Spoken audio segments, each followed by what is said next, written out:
Baako, the Lion Who Learned to Listen. Written and illustrated by Hoshi Hinten. Baako. In the savannah of West Africa, under a baobab tree, a young male lion is trying to work up his courage. Today I'm gonna do it. I'll join the hunt and help my pride. He stopped in his tracks. Baako had been trying to ask the lead huntress if he could come along for weeks now, but every time he tried, his courage subsided.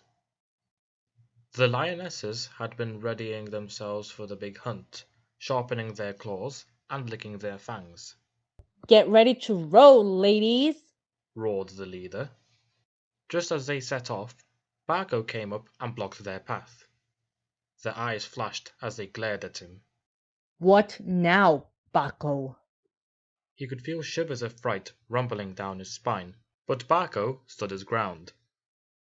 I want to join the hunt too. Please let me come along.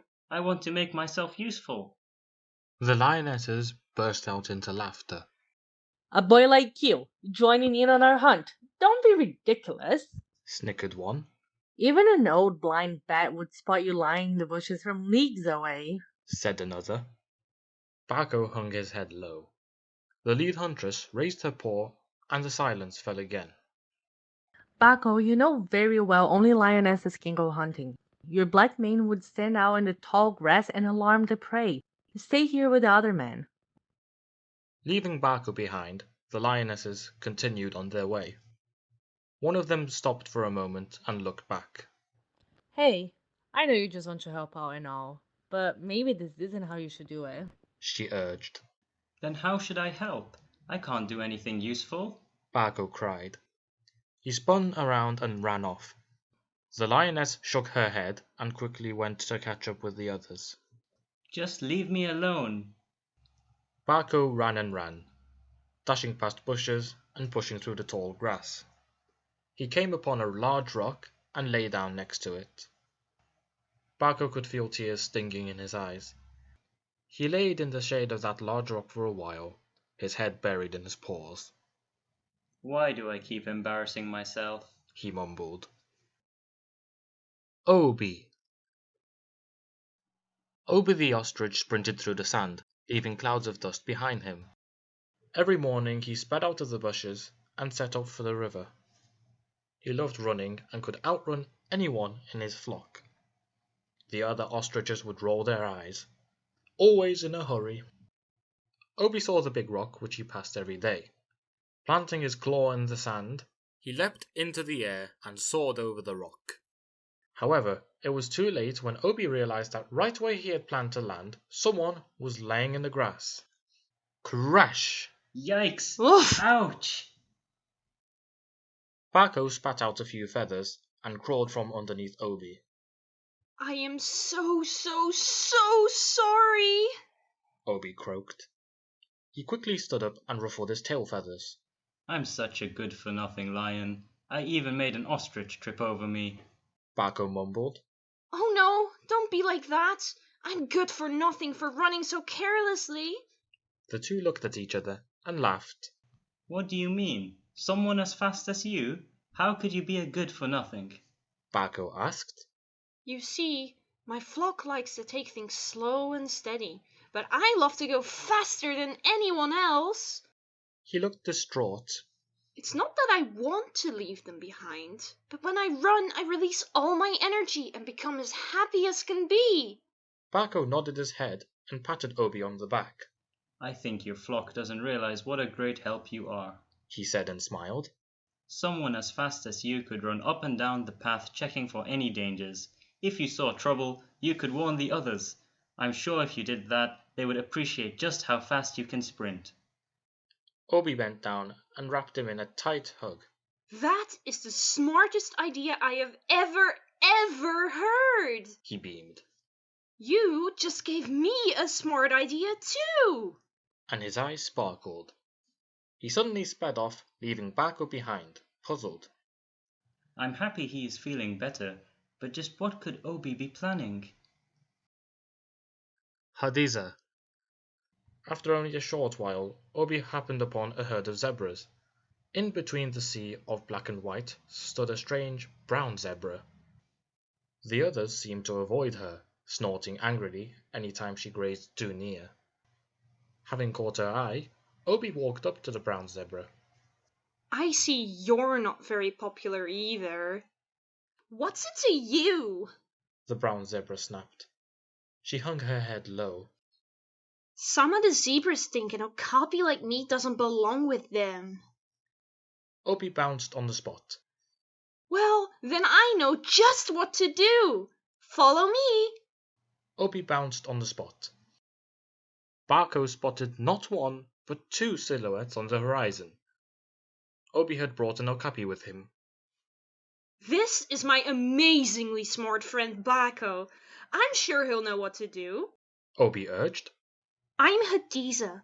A little while ago I lost my herd. I was taken in by a nice dazzle of zebras, but some of them still don't accept me, She said. As Hadiza told her story, Baako listened and nodded along. When she had finished, he rubbed his chin in thought.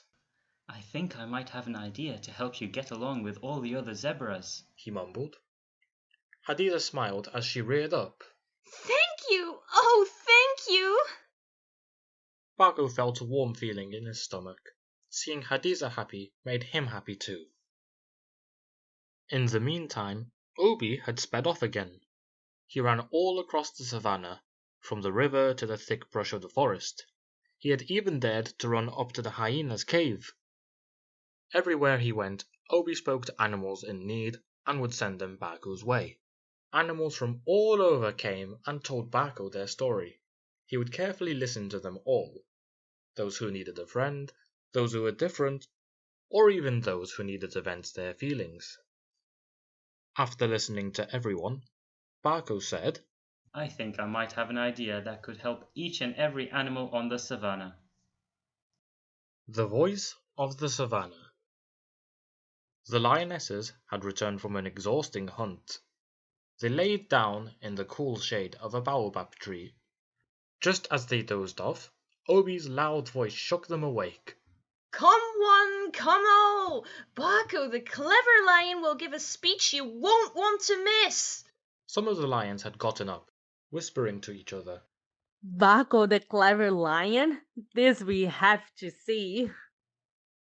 Baako took a deep breath. Today I'm gonna do it.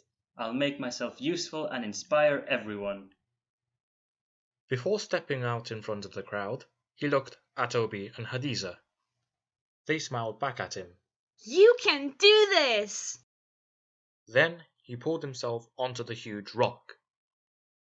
Never in his life had Baako seen this many animals. Gathered around the rock, they waited curiously. Who is Baako the clever lion? I've certainly never heard of him. I doubt it's anything interesting. I hope it was worth the walk over. My feet hurt. Thank you for coming all this way. I know many of you have never met, but I know that we can all be friends. Today, I learned that it does not make a difference what you may look, talk, or act like. We all deserve respect, for each of us are unique in our own way. That which makes you special could help others shine. If you start listening, you will hear there are many voices, the voices of those you might not have considered before, because if you listen to them, they are sure to listen to you too. The silence that followed was filled with anticipation. Then, somewhere near the back of the crowd, a rumbling applause started. The whole crowd cheered and clapped. Baako could feel his heart racing. He flashed a bright smile across his face. I did it! Suddenly, a familiar lioness stepped forward. It was the lead huntress. And just why should we listen to you? She sneered. All the other animals turned to look at her. A whisper passed through the onlookers. Baako faced the lioness, no longer afraid. Because I would listen to you too. Baako, Obi, and Hadiza. In the savannah of West Africa, there is a large rock. When you stumble upon it, you will find a peculiar group of friends. There is an ostrich, escorting groups of chittering animals across the plains, and an okapi helping them climb up the rock. And at the top of the rock there is a clever lion. Anyone who is lonely or afraid is welcome there, and even if you are not feeling down, you're welcome too, because Baako the lion listens to everyone, no matter who they are. The end.